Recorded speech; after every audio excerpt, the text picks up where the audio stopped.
پایگاه مخفی آمریکا در قلب اقیانوس هند، دیاگو گارسیا.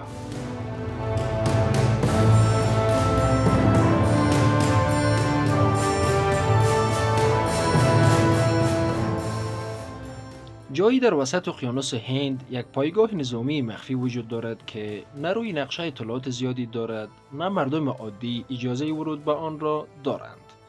اسمش دیاگو گارسیا است. دیاگو گارسیا بزرگترین جزیره در مجموع جزایر چاگوس است که بخشی از قلمرو اقیانوس هند بریتانیا یا به مخفف بایوت محسوب می شود. این جزیره در جنوب خط استوا تقریباً در مرکز اقیانوس هند قرار دارد. در فاصله 2000 کیلومتری هند، 3500 کیلومتری آفریقا، 5000 کیلومتری استرالیای غربی واقع شده و اهمیت استراتژیک فراوانی دارد. این جزیره در سال 1512 توسط ملوانان پرتغالی کشف شد و بعدها به دست فرانسوی ها افتاد و در دوران استعمار محل نگهداری بیماران جذامی و کشت نارگیل بوده است. بعد از جنگ‌های ناپلئونی مالکیت آن به بریتانیا رسید و تا سال 1965 بخشی از موریس بود. سپس بریتانیا این منطقه را از موریس جدا کرده و قلمرو جدیدی به نام بایوت تأسیس کرد. در دهه 1960 جمعیت جزیره حدود 924 نفر بود که بیشترشان در مزارع نارگیل کار می‌کردند. اما از سال 1968 تا سال 1973 بریتانیا و امریکا مردم چاگوس را به زور از جزیره اخراج کردند تا راه را برای ساخت یک پایگاه نظامی باز کنند. از دهه 1970 این جزیره به عنوان پایگاه مشترک نظامی آمریکا و بریتانیا مورد استفاده قرار گرفت.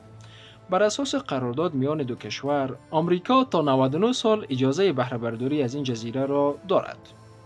دیاگو گارسیا یکی از مهمترین پایگاه‌های بمب‌افکن ایالات متحده در منطقه هند است. بمب‌افکن‌های B-52، B-1 و B-2 از این پایگاه برای عملیات در افغانستان، عراق و دیگر نقاط خاورمیانه استفاده شده‌اند. در طول انقلاب ایران، جنگ خلیج فارس و حمله آمریکا به افغانستان و عراق، این پایگاه مثل یک ناو هواپیمابر غرق نشدنی عمل کرد. نیروی هوایی آمریکا از اینجا به عنوان ایستگاه فرکانس بالا یا HF برای ارتباطات دوربرد استفاده می‌کند. گزارش‌هایی وجود دارند که نشان می‌دهد این پایگاه بخشی از سیستم‌های شنود جهانی آمریکا به نام اکلون است. سیستمی که برای نظارت بر پیام‌ها، تماس‌ها و ارتباطات در سراسر جهان طراحی شده است.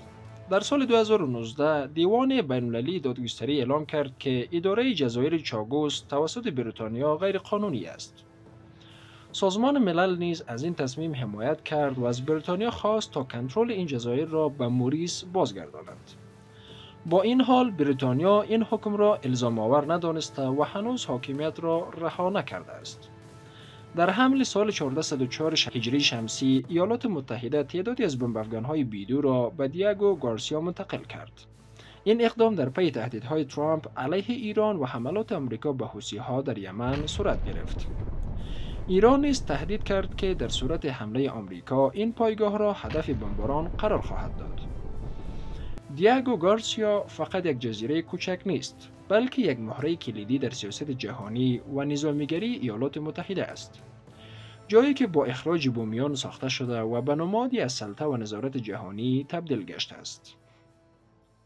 آیا واقعا این پایگاه فقط برای جنگ است یا برای کنترل دنیا؟